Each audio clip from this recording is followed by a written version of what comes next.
Pemirsa masih di IDX Season Closing dan terima kasih untuk yang masih bergabung bersama dengan kami dan kami juga masih mengundang Anda untuk bisa berpartisipasi di WhatsApp interaktif di 0812 di 8788 di 3723 seperti yang tertera di layar televisi Anda nantinya.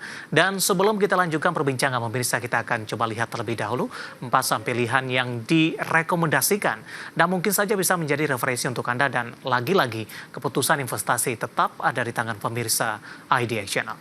Dapat Anda saksikan grafis di layar televisi Anda pemirsa 4 saham pilihan yang direkomendasikan. Yang pertama ada UNTR, direkomendasikan buy, supportnya di 21.000 maksud kami, 21.200, resistennya hingga ke 23.100. Kemudian dari barang baku ada Harta, direkomendasikan buy, supportnya di 605, resisten ke 670. Saham grup Bakri ada Bumi, supportnya di 115, resistennya di 135, juga direkomendasikan buy. Kemudian ada Bevin, juga direkomendasikan buy, supportnya di 870, resisten hingga ke 930. Ada WNTR, Harta, Bumi, dan Bevin. Dan lagi-lagi keputusan investasi tetap ada di tangan pemirsa IDX Channel. Baik Pak Yuda, kita lanjutkan kembali Pak, 4 saham pilihan yang Anda rekomendasikan tentunya punya pertimbangan-pertimbangan tertentu, terutama dari sisi teknikal, kenapa saham tersebut masuk ke dalam saham pilihan Anda. Langsung saja kita ke UNTR. Pak Yuda, hari ini ditutup menguat, terbatas di 0,12%, 21.425. Analisisnya untuk UNTR.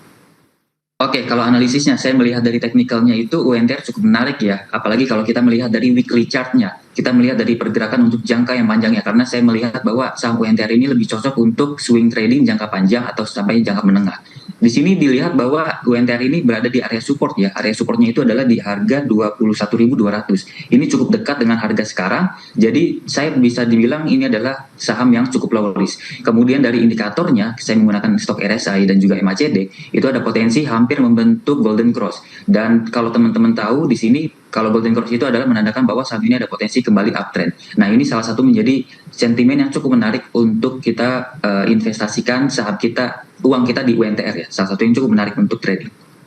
Secara teknikal sama dengan saham-saham lainnya, ketika trading halt terjadi, UNTR juga mengalami koreksi yang cukup dalam. Pak Yuda, sempat ke 20.100-an begitu. Bagaimana Anda melihat pembalikan arah yang dilakukan oleh UNTR tampaknya masih belum maksimal. Bagaimana Anda melihat dari sisi pola pergerakan setelah koreksi ke 20.100-an, kemudian pembalikan arah belum mampu untuk balik kembali, terutama kepada resisten-resisten tertinggi yang sudah dicapai sebelumnya? Oke, baik. Memang betul di sini ya, UNTR itu belum kuat ya untuk balik arahnya, belum ada pola pembalikan arah seperti double bottom ataupun cup and handle. Tapi kalau kita lihat di sini resikonya cukup rendah. Jadi ini lebih tepatnya trading untuk spekulasi. Dan kalau kita melihat dari penurunan sangat dalam itu di 20.100 ya, kalau tidak salah di tanggal 8 April itu terendahnya. Saat dia kembali naik ke atas itu dan kita lihat menggunakan chart weekly, terlihat ada wick yang cukup panjang di bawah. Dan ini secara teori teknikal menandakan bahwa pelemahan saat di tanggal tersebut tidak kuat dan akan menjadi uptrend kembali dalam jangka pendek. Tapi untuk saat ini kita menunggu konfirmasi uptrendnya itu kalau misalnya dia sudah breakout dari resisten terdekatnya lagi 22.500. Tapi kalau itu sudah dilewati, akan menuju resisten selanjutnya di 23.100 dan bahkan akan terus menuju sampai 24.000 ke atas. Baik, 23.100 target sampai kapan Pak? Itu mungkin akan terjadi dalam beberapa minggu ke depan. Mungkin bisa 1 bulan ataupun sampai 2 bulan ke depan. Baik, dari UNTR kita beralih ke saham pilihan yang selanjutnya pemirsa. Dari barang baku ada Harta, ini Pak Yuda cukup menyita perhatian. Saham-saham barang baku terutama untuk produsen emas dalam beberapa waktu terakhir. Sebelumnya Antam, PSAB ini sudah mengalami kenaikan signifikan meskipun posisinya profit taking saat ini. Kenapa jatuh pilihannya ke Harta Pak? Ditutup flat hari ini di 630.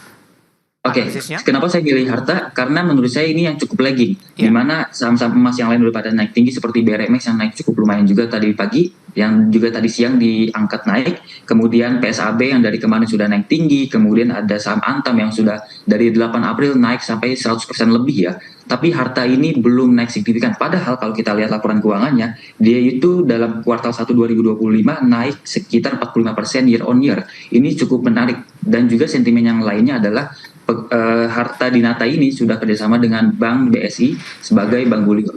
Dan ini salah satu yang menarik, tapi sahamnya masih lagging nih. Kalau kita lihat dari teknikal, laggingnya ini malah cukup menarik karena saham Harta Dinata ini masih uptrend dan sekarang berada di area MA20.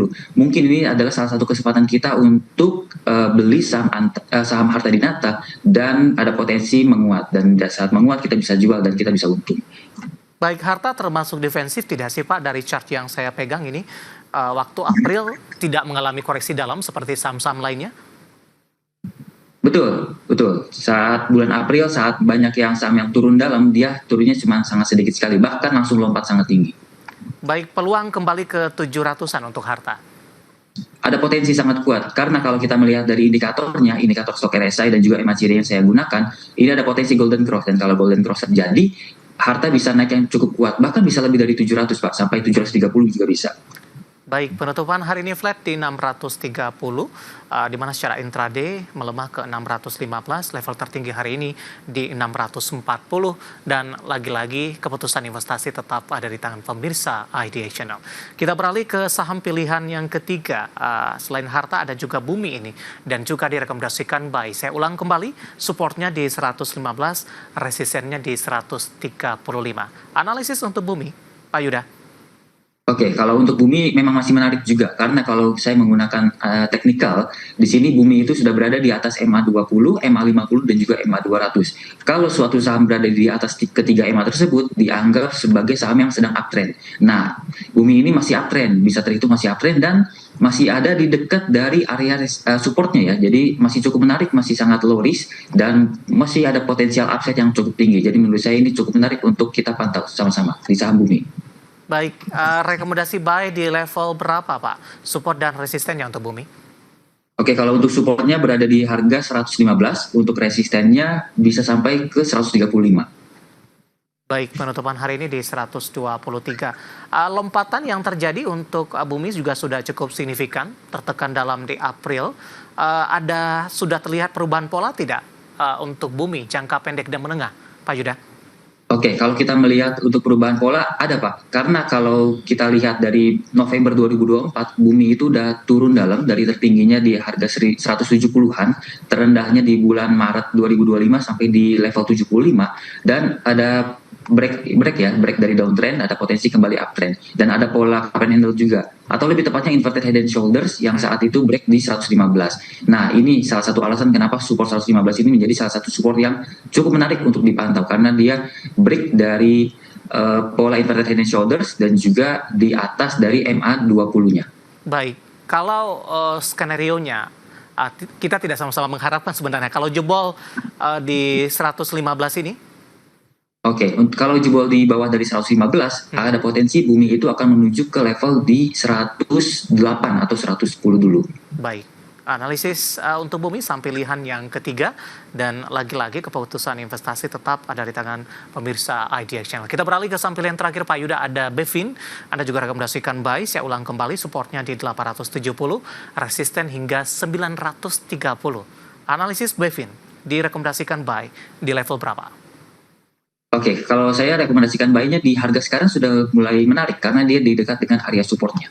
Sampai di harga 860 atau mungkin 870 kita cari amannya. Kemudian kalau kita lihat dari teknikalnya, Bevin ini sudah breakout dari area downtrendnya. Downtrendnya itu dimulai mungkin dari September 2024, kemudian breaknya itu lebih tepatnya di bulan April kemarin. Kemudian sekarang ada potensi menguat karena membentuk pola higher high dan juga higher low dari teori Dow itu menunjukkan bahwa saham Bevin ada potensi kembali uptrend jangka menengah sampai jangka panjang. Kemudian ditambah lagi dengan sentimennya, salah satunya adalah laba bersihnya yang naik dari 361 miliar kuartal 1 2025-nya menjadi 406 miliar, naik sekitar 12,4% year on year. Ini salah satu sentimen yang sangat positif untuk saham Bevin. Baik, bisa direview lagi Pak, buy di level berapa untuk Bevin? Untuk buy-nya di level harga sekarang sampai 870. Baik. 885 berarti. Target price terdekat. Target price terdekatnya sampai ke level 930. Baik, gempa saham pilihan yang direkomendasikan pemirsa ada UNTR, Harta, Bumi, dan Bevin dengan beberapa pertimbangan terutama dari sisi teknikal dan semoga bisa menjadi referensi dan lagi-lagi keputusan investasi tetap ada di tangan pemirsa IDX Channel. Kita sudah sampai di segmen terakhir dan terima kasih untuk Anda yang masih bergabung bersama dengan kami. Pak Yuda, kita lanjutkan kembali Pak. Ada beberapa pertanyaan masuk di WhatsApp interaktif kami, nanti kita akan coba ulas satu persatu. Menanyakan saham KPIG Pak, ini ada dua penanya. Bapak Jason dari Jakarta ini menanyakan saham KPIG, support dan resistennya. Kemudian tidak menyebutkan nama dan lokasi KPIG, tapi ini sudah ambil posisi Pak Yuda di 163. Apakah saham KPIG bisa naik lagi? Mohon analisisnya. Kita akan coba cek posisi penutupan terlebih dahulu untuk KPIG, di mana di penutupan sesi kedua hari ini KPIG mengalami penguatan signifikan di 9,22% di 154. Silakan Pak Yuda analisisnya untuk KPIG. Oke, kalau kita melihat dari KPIG secara technical analisis, sebenarnya ini KPIG ada potensi kembali uptrend lagi sejak terakhir dia uptrend itu di 30 Agustus ya. Sejak 30 Agustus sampai kemarin, KPIG itu lebih cenderung downtrend.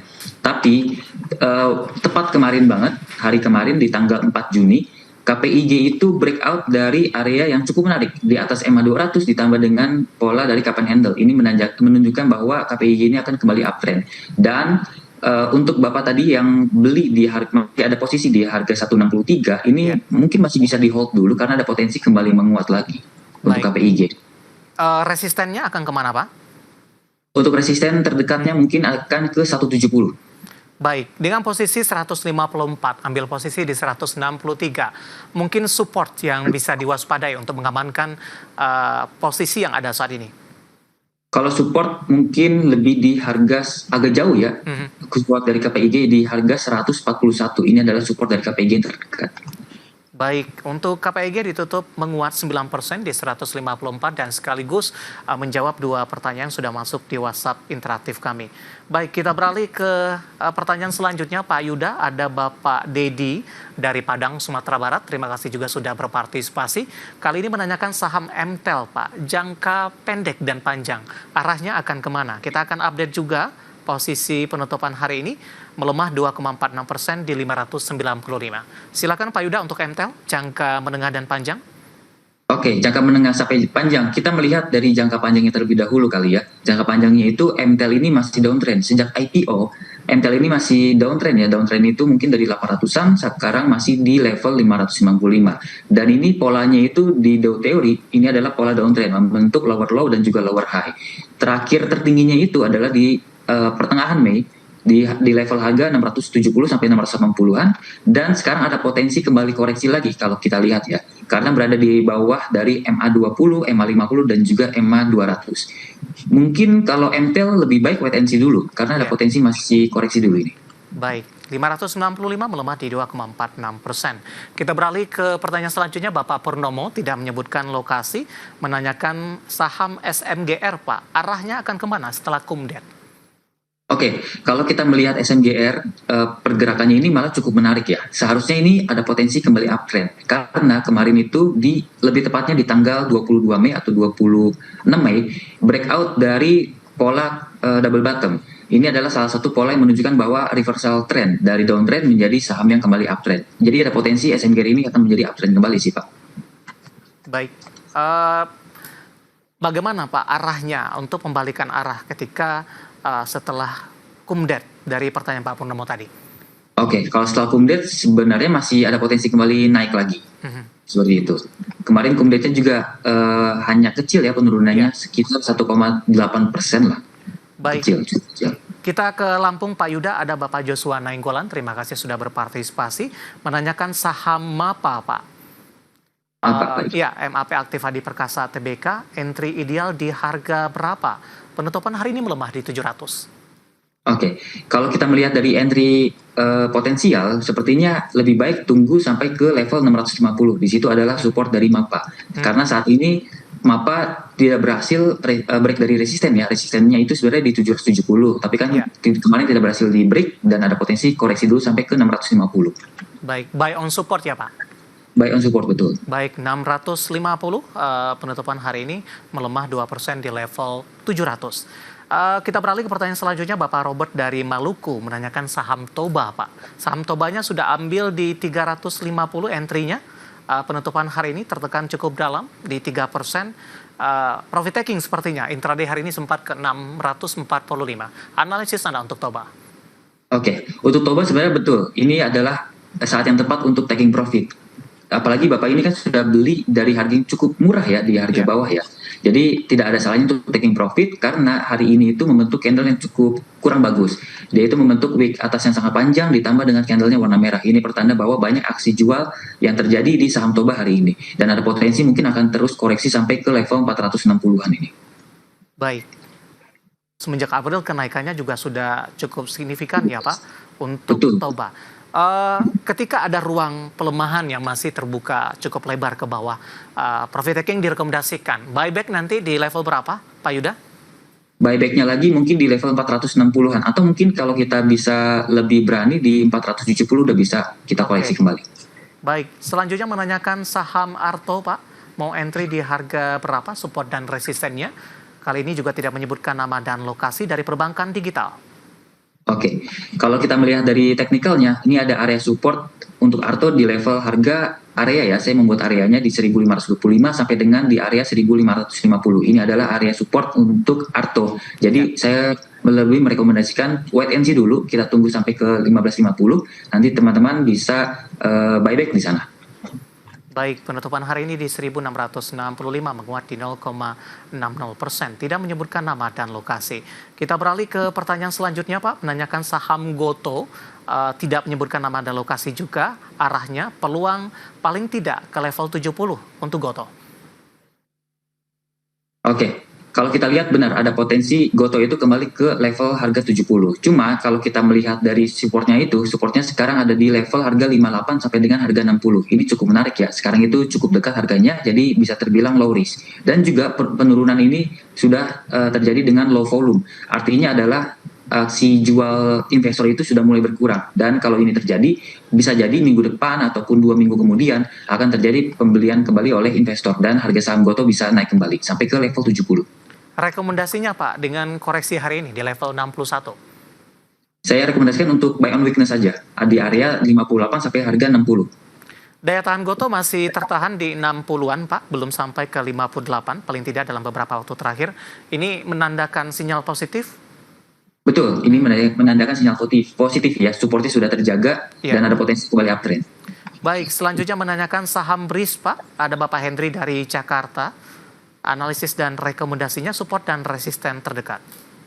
Oke, untuk saham BRIS jangka menengah mungkin agak kurang bagus ya, karena sedang downtrend. Kemarin itu membentuk pola double tops yang menunjukkan bahwa saham ini akan terkoreksi, tapi pagi tadi kan sudah menuju support nih, support 2450 dan saat menuju ke sore sudah diangkat kembali menuju ke penutupannya 2570. Dan menurut saya untuk jangka pendek mungkin untuk 1 hari atau 2 hari mungkin ada penguatan di saham BRIS dan itu bisa kita manfaatkan untuk trading jangka pendek. Ya, kemarin sempat mendekati ataupun mungkin juga sudah menembus di level 3000. Kemudian terjadi koreksi cukup dalam. Analisis teknikalnya seperti apa Pak dengan pembalikan arah melemah setelah BRIS naik tinggi sebelumnya? Singkat saja Pak Yuda. Untuk analisis teknikalnya lebih potensial BRIS itu jangka menengah akan koreksi dalam karena akan masuk ke fase bearish ya. Baik. Analisis untuk BRIS Bapak Henry di Jakarta dan tampaknya sekaligus mengakhiri kebersamaan kita untuk kali ini. Waktu kita cukup terbatas. Terima kasih untuk Anda yang sudah berpartisipasi dan silakan bergabung bersama kami kembali di waktu dan di program sama di perdagangan di minggu depan. Pak Yuda, terima kasih juga sudah berpartisipasi. Pak Yuda, sehat selalu Pak. Baik, ya, thank you sama-sama. Baik, terima kasih. Ya, ada Bapak Yuda Sukama, Technical Research Analyst Provindo Sekuritas. Dan pemirsa jangan lupa saksikan program Prime Market Halik yang akan tayang pada pukul 20 waktu Indonesia Barat. Karena urusan masa depan harus terdepan. Aku investor saham. Saya David San Oval pamit undur diri. Sampai berjumpa kembali.